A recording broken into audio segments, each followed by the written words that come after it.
Hello, and welcome to the Market Segmentation Tool. This video will show you how to create and iteratively modify a global segmentation filter for your data exploration. Not all farmers are the same.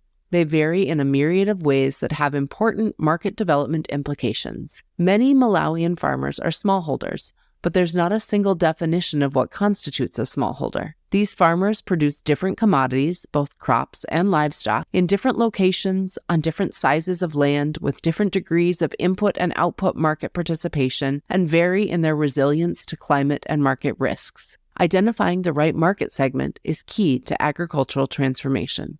We developed the Segment the Market tool so that users could explore the production practices of the particular farmer cohorts they seek to serve, rather than exploring data through a static, predefined lens.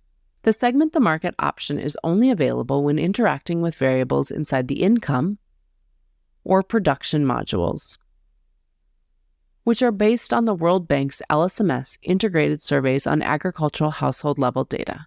So let's start by navigating to maize crop production for this introduction. To do so, click on the production module's name on the left-hand side menu, and then navigate to crops using the breadcrumbs at the top of the page. To get to the maize variable, you have multiple options. Click on the leading crop cards for the highest quantity or area. Click on the maize card under all crops. Click on maize through the breadcrumbs at the top of the page. Once we are viewing a variable inside a module based on agricultural household level data, we will see the Segment the Market toolbar as an option. Again, these are only in the income and production modules. To start, click on the blue Segment the Market button on the right-hand side. This will open a drop-down menu of 6 segmentation variables: poverty, which is the average household consumption per capita expenditure; cropland assets, which is the total cropland under cultivation by a household including seasonal and permanent crops; livestock assets, which is the total livestock owned by a household expressed in tropical livestock units; market orientation output, which is an indicator of the degree of market participation equal to the share of production sales income to gross value of production; market orientation input, which is an indicator of profitability equal to the share of net value of production to gross value of production; and income diversity, which is an indicator of potential resilience equal to the share of off-farm income to total income. Selecting any of these segmentation variables will reveal the underlying distribution of the selected variable. Each segmentation variable can be trifurcated using the 2 sliders into 3 ranked categories: low, middle, and high. These sliders can be set by either separating the data based on the share of households within each category or based on the variable value. We're going to use the information from 1 up to 6 of these segmentation variables to create a single global segmentation variable, which identifies our target farmer cohorts. To demonstrate this functionality, let's walk through 3 scenarios. Scenario 1. Split 1 segmentation variable by values to create target cohorts. Let's say I'm interested in exploring the geographical variation in soybean production for different degrees of output market participation. For example, subsistence, transition, pre-commercial, or commercial. First, let's navigate to soybean production. Second, let's select the market orientation output segmentation variable. As a reminder, this variable is the share of production sales to total value of production. This variable ranges from 0 to 100. I'm going to set my sliders at 0 and 50, which effectively splits my data into subsistence farmers who sell nothing on the market, transition farmers who sell less than half of their goods on the market, and pre-commercial or commercial farmers who sell the majority or all of their goods on the market. Note that the LSMS data used in this tool does not include any commercial farming operations.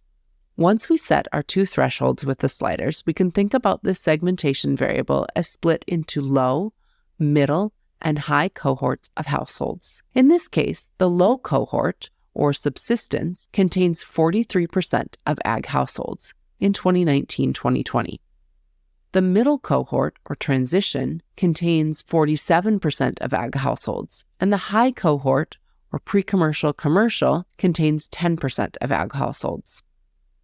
Once we are satisfied with our selection, we click on the Save button, and the Segment the Market toolbar will reveal the global segmentation filter, which is created as an average of the individual segmentation variables. Please reference the MST documentation for more details on the calculations used to create the global segmentation filter if you are interested. The global segmentation filter also contains three cohorts: low, middle, and high, which can be selected by clicking on the relevant section of the global variable. Note that the variable of interest, in this case, soybean yield, adjusts on the fly to reflect the production patterns associated with the cohort of interest selected: subsistence, transition, and pre-commercial/commercial. Unsurprisingly, average soybean yields increase as we compare our low to middle to high cohorts. Scenario 2. Split one segmentation variable by shares to create target cohorts. Let's say I'm interested in exploring the geographical variation in stock levels of large ruminants, cattle, raised by producers with relatively small, medium, and large amounts of cropland. First, let's navigate to large ruminants. Second, let's select the cropland segmentation variable.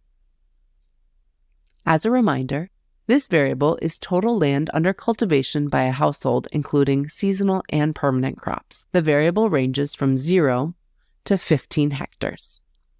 For this example, I want to split ag households equally into three cohorts based on their cropland assets. In this case, a third of farmers in the 2019-2020 agricultural season cultivated less than 0.2 hectares, a third of farmers cultivated between 0.2 and 0.6 hectares, and a third cultivated greater than 0.6 hectares. We'll call these our low, medium, and high cohorts. Click the Save button to reveal the global segmentation filter.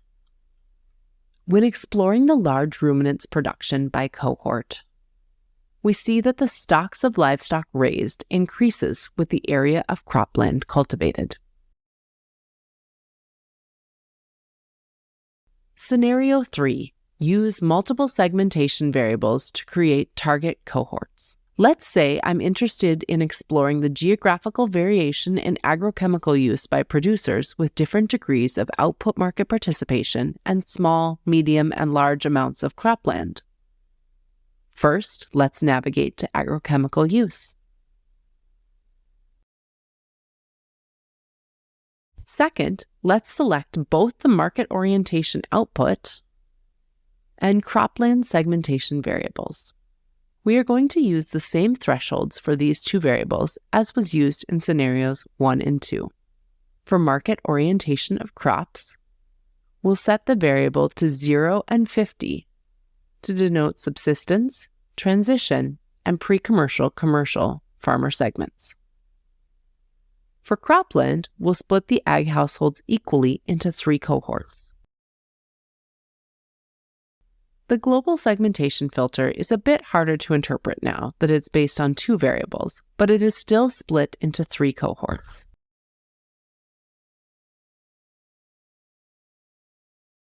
The low cohort is composed primarily of subsistence farming households who cultivate relatively small areas of land. The middle cohort is composed primarily of transition farming households who cultivate relatively medium areas of land.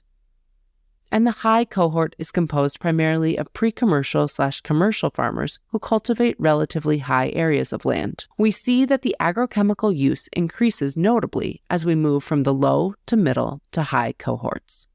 Adjusting the threshold sliders on the global variable will determine which global cohort households fall into when they are categorized differently in the underlying segmentation variables. For example, when a household is considered in the low cohort for market orientation and the medium cohort for cropland. Note that the global segmentation filter we define will remain in place as we explore other LSMS-related data on crop production, livestock production, input use,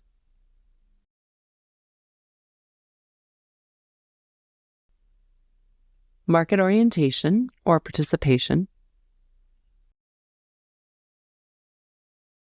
and income sources. For detailed instructions on navigating individual modules, please reference our other help tutorial videos.